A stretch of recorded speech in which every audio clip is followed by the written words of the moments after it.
Hey, how's it going everyone? So today's video I'm going to be showing you how to remove the valve covers from a 5.2 or 5.9 liter Magnum engine. It can be in a Dakota, it could be in a Ram, could be in a bunch of different things, but I'm going to show you how to get it off on the Dakota. I have one out on the floor here, so I'm going to show you guys how I got that out, and also I'm going to show you how to take the other side out. So we're going to remove all these bolts, pop these off, and then I have to go to the store to find some bolts that are longer because I think these ones aren't long enough, or at least the ones on the top, the ones that we removed in the last video where there was a couple threads pulled out. We need some longer bolts. So I'm gonna pull them off, get those off, then we'll run over to the store, get some nice grade 8 nitrate coated bolts and put them back in. I'm not gonna go with any fancy smancy bolts, just some nice automotive grade bolts and we'll be good. To get the job done, you're gonna need just a small assortment of tools. So I like to go with the 1/4 inch ratchet, and I'll show you why towards the end of the video, because it allows you to hand tighten them without going crazy on them because it's just a small 1/4 inch ratchet. I also like to have one of these 1/4 inch drives. This is all if you're not using power tools. If you use power tools, throw this all out the window. But a 1/4 inch drive, it allows you to kind of spin them faster. So once you crack them loose with the ratchet, you can put this on the end of your 1/4 inch extensions and go to town with it. If you have the stock valve covers, you're going to use a deep 7/16 socket. If you're like me and you have the Mopar performance ones, you'll use a shallow one on just the bolts. So if you have studs, use a deep, bolts, use a shallow one. Also, you might need a 13 mil or a 1/2 inch to get the cruise control module and a couple brackets out of the way, but this is pretty much the basics of what you'll need. Just another side note too, if you have these Mopar performance valve covers like I have, I did have to go pick up some proper bolts because if somebody reuses the original studs, they will be too short and it could lead to pulled threads, which I did go through on this vehicle, but we've corrected it now. So I went to the hardware store, I got some grade 8 1/4 inch -20 by 1 inch bolts, and these are the correct ones. So pick yourself up some of those if you have the stock studs and Mopar performance valve covers, but that should be it. So just a couple things. I'm gonna remove this bracket that holds my cold air intake on. It's just a 13 mil bolt on the intake manifold. And also gonna remove these grounding straps from here. I don't know if that's where they originally go, but that's where they are on mine. So that way when I take out all the valve cover bolts, I can just lift this out hopefully. So that's pretty much it. I'm just gonna rip through it. We'll get this thing off.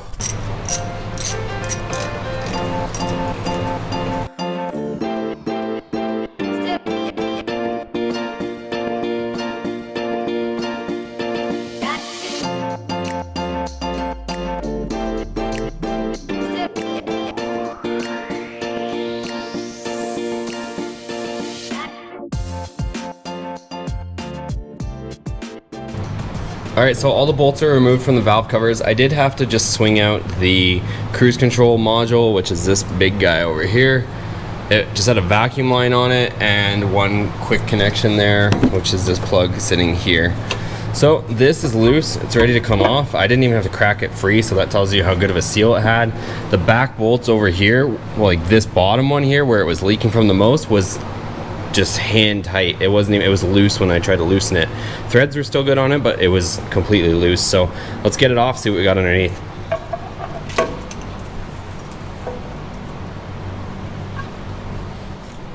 All right, so here's what we got. Just a 1,000,000-year-old gasket. I'm not sure what brand it is, but the gasket's definitely old. It's definitely compressed. These are the two assortments of bolts that I had. I want to show you guys. So I had these bolts put in, which you can see how much thread depth we had, and then these studs here, which it pulled out a couple of threads. Look at how much bite it had. So you can definitely see the two. So we're not going to run these stud bolts anymore. I'm going to go to the hardware store, get some more bolts, something like this, so we can get the full bite and we can get this thing clamped down. But look at that. So again, just somebody working on this truck that really didn't know what they were doing and should have been paying more attention, and that's why these bolts could never be tightened down. They were grabbing 1 or 2 threads where it should have been grabbing whatever that might be, maybe 8 threads. So let's go ahead and pull off the other cover. So moving on to the driver's side here, you're gonna see this brake booster line that's gonna come off of the intake manifold. You can just pop it off here. There's a clamp over here, but if you pop it off here, you can swing it out of your way. All this stuff as well too is going to be mounted right there. which you can just slip it off like I did. Slip it off of there and you can swing it out of the way as well. This is going, I think this is the evap system that goes back to the fuel tank. Other than that, the rad hose you can slide out of the way. I don't think we'll have to take off. This is our throttle cable here. Other than that, most of the stuff you can kind of just push out of your way. So let's go ahead and take all those out and slide this cover out of here. Also, as you guys saw, I'm using a 1/4 inch drive. It's a little bit smaller stuff. I find it's a little bit easier to get in there, and these bolts really aren't that tight.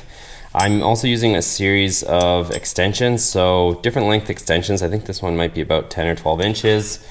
I have this one, which is probably 3 or 4, and then this one, which is 2. So the long ones I use in the front sections where you can use that length to get out of the engine base. You can operate your ratchet outside and you get full swivel. In the back, you kind of have to play a bit of a game where I was using the deep socket with this 2 inch and my 1/4 inch drive so that you could remove it like that, because you kind of have to get underneath this firewall section here. So depending on which vehicle you have, and doing that got it just above the valve cover to get access there. I also have just this little, I mean, you can use any magnet, but I have just one of these cheap little screwdrivers with a magnet on the end. So once I loosen it, I'll sit there and I'll just dab the bolt, pop it out, and continue. So let me get all these bolts out. Another thing too is I am removing the spark plug wires. I just find it's a little bit easier since they kind of run around the back of the valve cover, and some of mine are actually running across right now since I have the cap off. But yeah, I'm gonna remove all the spark plug wires too. It's just less wires, less mess in the way. So let's get it done.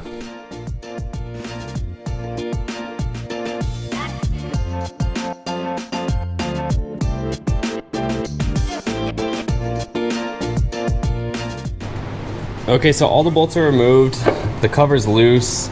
I flipped the throttle cable behind this bracket and out of the way. This one for the heater hose is pretty much already out of its own way. And for the most part, it looks like I can just lift this up. So let's go ahead and wiggle this out of here. It should be able to just come out of here like so. Might have to play with the wire harness that goes around the top a little bit, but it should just wiggle out of here. And also, any of the dirt that's on the top, don't rotate this cover, because you don't want to be dropping that down and then also into your motor. So there you go, it's out. Okay, so we're gonna clean these up, remove the old gaskets, and then we'll be ready for the new gaskets, which I have over there, and reinstallation. Okay, so our valve covers are all clean. I've cleaned the mating surfaces all around there on both sides.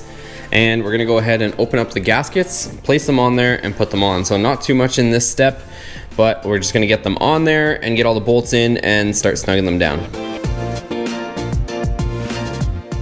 So I just put a couple bolts in just to kind of keep everything in place. Really, there's not any specific procedure on this. Put the gasket down, make sure all your surfaces are clean, and you're gonna put 1 or 2 bolts in to kind of hold the gasket and the valve cover in place, and then you can go around the perimeter and put in the rest of your bolts. But just, you're putting them all in loose right now, and then we can start tightening things after.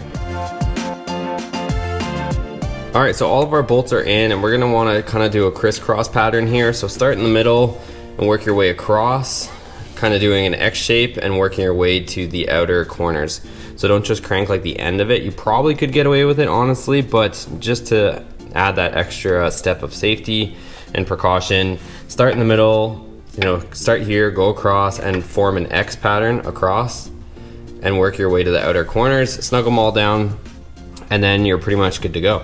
So if you're a torque wrench guy or a torque wrench person, now you'd probably want to do that. I'm more of a go by feel, so I just use a small 1/4 inch ratchet, which you really can't go, you know, doing too much damage unless you're really standing on this thing. So I like to go by feel more than anything. So snug them up, go maybe a little like 1/4 past snug, and that's pretty much it. But if you want to use a torque wrench, supposedly the torque spec for these is 9 foot-pounds. So if you want to go ahead and do that, go for it. But I'm just going to use this 1/4 inch drive mini ratchet and get the job done. All right, all the bolts are tight on the passenger side. Let's move on to the driver. Okay, same deal on this side. We're gonna put the gasket down, put the valve cover on, put all our bolts loosely in place, tighten everything, start in the middle, do a crisscross, and then we'll snug everything down. That's it. All right, so all the bolts are in. We're gonna go ahead and do that crisscross pattern, snug them up, and we're done. All right, so driver side's done, passenger side's done, so we can wrap this up. All right, so that is how you install new valve cover gaskets on one of these 5.2, 5.9 engines. On at least the Dakota, it should apply to pretty much all the other ones, but you might have to move some different stuff around, or the firewall area might be a little bit different. One thing I did want to mention is to remove them, you guys might have different valve covers. So just a pointer, if you have the factory valve covers, the just stamped steel ones, you're gonna have those bolts that you saw, they're kind of studs. And if you have those there, everything's a 7/16. It is imperial on the actual engine. I know these vehicles are kind of a mismatch of metric and imperial, but it's a 7/16. So if you're using a deep socket to remove those, you'll want a deep socket to put them back on. In my case, somebody had the wrong bolts on there. So I went to the hardware store, ended up getting 1/4 inch and a 20 thread pitch. But I ended up putting them back in, and I kind of already had the socket, the long socket, but you might want to use a shallow socket. The shallow sockets actually bite a little bit better on just regular head bolts as opposed to ones with studs. So just a side note, but that's pretty much it. If you guys are stopping into the channel for the first time, check out the other videos on the channel. We have a lot on the Dakota and a lot more on the way. We're doing a full rebuild pretty much on this truck, so definitely stick around, consider subscribing, give this video a thumbs up if you enjoyed it, and we'll see you on the next one. Take care.